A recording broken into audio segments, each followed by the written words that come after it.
धर्म सब लुप्त बाई सदग्रंथ दम्बिन निजमति कल्पिक्री प्रगट किए बहुपंथ रामचरितमानस से लिए इस दुए का भावार्थ है कि कलयुग के पापों ने सब धर्मों को ग्रस्त कर दिया है। आध्यात्मिक ग्रंथ लुप्त हो गए हैं और अपनी बुद्धि से कल्पना कर करके बहुत से पंथ प्रकट कर दिए हैं। गोस्वामी तुलसीदास जी श्रीमद् भागवत और रामायण के अनुसार ही रामचरित के उत्तरकांड में काकुबुशुंडी का अपनी पूर्व जन्म कथा और कली महिमा का वर्णन करने का उल्लेख करते हैं।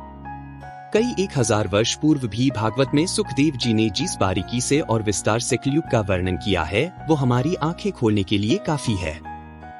आज सब तरफ उसी वर्णन के अनुसार घटनाएं घट रही है और आगे भी जो लिखा है वैसा ही घटेगा ऐसा प्रतीत होता है। तो मित्रों, आइए मिलकर जानते हैं कि हमारे धर्म ग्रंथों में कलयुग का क्या वर्णन मिलता है और ये कब और कैसे समाप्त होगा। नमस्कार और स्वागत है आप सभी का। पर एक बार फिर कलयुग यानी काला युग, कलय कलेश का युग, जिस युग में सभी के मन में असंतोष हो, सभी मानसिक रूप से दुखी हो, वे युग ही कलयुग है। इस युग में धर्म का सिर्फ 1/4 अंश ही रह जाता है। कलयुग का प्रारंभ में हुआ था। श्रीमद् भागवत पुराण और भविष्य पुराण में कलयुग के अंत का वर्णन मिलता है।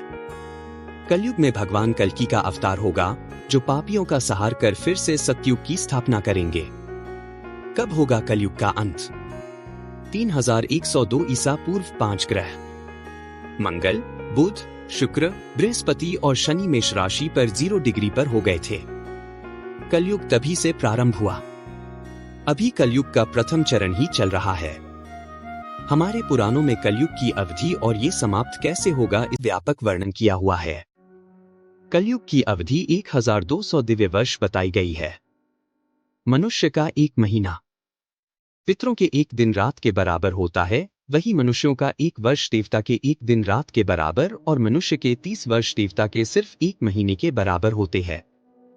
कलयुग की अवधि 1200 दिव्य वर्षी बताई गई है। इस हिसाब से कलयुग का काल 4,32,000 साल लंबा चलेगा। दर्शकों, इसका मतलब है कि कलयुग के अभी 3102-201651118 वर्ष बीत चुके हैं और 4,26,882 वर्ष अभी बाकी है। मनुष्य के 8,84,000 वर्ष, देवताओं के 2,400 दिव्य वर्ष अर्थात एक द्वापर युग के बराबर होते हैं। तो वही त्रेता युग 3,600 दिव्य वर्ष का होता है, जिसमें मनुष्य के 12,96,000 वर्ष आते हैं। कलयुग बाकी सभी युगों से छोटा युग है। यहाँ एक द्वार युग में 2,400 दिव्य वर्ष या फिर 8,64,000 मनुष्यों के वर्ष आते हैं। वही एक त्रेता युग में 3,600 दिव्य वर्ष या फिर 12,96,000 मनुष्य वर्ष आते हैं। इसी क्रम में एक सतयुग 4,800 दिव्य वर्ष का होता है, जो मनुष्यों के हिसाब से 17,28,000 वर्षों के बराबर है। इन सब का 12,000 दिव्य वर्ष, जो मानव के हिसाब से 43,20,000 वर्षों के बराबर है, मिलकर एक महायुग बनाते हैं। मित्रों, आप जानते हैं कि कलयुग के अंत में क्या होगा कलयुग के अंत में? सबसे पहले तो ये होगा कि मनुष्य की औसत आयु 20 वर्ष ही रह जाएगी। 5 वर्ष की छोटी उम्र में स्त्री गर्भवती हो जाया करेंगी। एक भाई अपने ही भाई का शत्रु बन जाएगा। एक हाथ दूसरे हाथ को लूटेगा। पिता पुत्र का और पुत्र पिता का वध करने में भी संकोच नहीं करेंगे। अपनी प्रशंसा के लिए लोग बड़ी बड़ी बातें बनाएंगे, किंतु समाज में उनके निंदा नहीं होगी। इन सब बातों को सुनकर ऐसा लगता है मित्रों, मानव वर्तमान की बात ही लिखी गई हो। कैसा होगा मनुष्य का धर्म? कलयुग में लोग शास्त्रों से विमुख हो जाएंगे। अनैतिक साहित्य ही लोगों को पसंद आएगा। बुरी बातें और बुरे शब्दों का ही व्यवहार किया जाएगा। स्त्री और पुरुष दोनों ही अधर्मी हो जाएंगे। स्त्रियों पतिव्रत धर्म का पालन करना बंद कर देंगी और पुरुष भी ऐसा ही करेंगे। स्त्री और पुरुषों से संबंधित सभी वैदिक नियम विलुप्त हो जाएंगे। श्रीमद् भागवत के 12 कर्ण में कलयुग के धर्म के अंतर्गत श्री सुखदेव जी परीक्षित जिसे कहते हैं, जो घोर कलयुग आता जाएगा, त्यो उत्तरोत्तर धर्म, सत्य, पवित्रता, क्षमा, दया, आयु, बल और स्मरण शक्ति का लोप होता जाएगा। महाप्रलय बहुत काल तक सूखा रहने के बाद कलयुग के अंतिम समय में बहुत मोटी मूसलाधार बारिश होगी, जिससे चारों ओर पानी ही पानी हो जाएगा। समस्त पृथ्वी पर जल ही जल होगा। इसके बाद 1712 सूर्य उदय होंगे और उनके तेज से ये पृथ्वी सूख जाएगी। कलयुग के अंत में भयंकर तूफान और भूकंप आएंगे।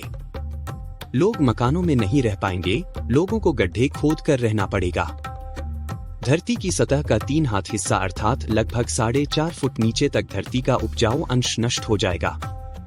महाभारत में कलयुग के अंत में प्रलय होने का जिक्र है, लेकिन ये किसी जल प्रलय से नहीं बल्कि धरती पर लगातार बढ़ रही गर्मी से होगा। महाभारत के वन पर्व में उल्लेख मिलता है कि कलयुग के अंत में सूर्य का तेज इतना बढ़ जाएगा कि 7 समुद्र और नदियां सूख जाएंगी। स्वतर्क नाम की अग्नि धरती को पाताल तक जला देगी, सब कुछ भस्म हो जाएगा। इसके बाद फिर 12 वर्षों तक लगातार बारिश होगी, जिससे सारी धरती जलमग्न हो जाएगी और जल में फिर से जीवन की उत्पत्ति की शुरुआत होगी। तो मित्रों, आज हमने कलयुग की कई ऐसी बातों को जाना जिन्हें देखकर बहुत आश्चर्य तो नहीं होता, लेकिन जैसे जैसे कलयुग आगे बढ़ता जाएगा और भी ज्यादा पाप, ज्यादा और अधर्म इस धरती पर बढ़ता जाएगा, लेकिन मानवता जीवित रहेंगी और उसे जिंदा रखेंगे वो चंद लोग जो धर्म और नैतिकता का रास्ता नहीं छोड़ेंगे। हम उम्मीद करते हैं कि दी डिवाइन इस परिवार के सभी लोग ऋषि मुनियों के दिखाए धर्म और नैतिकता के मार्ग पर चलेंगे और इस कलयुग के अंधकार में प्रकाश देने का काम करेंगे। इसी संदेश के साथ समाप्त करते हैं मित्रों आज की ये वीडियो।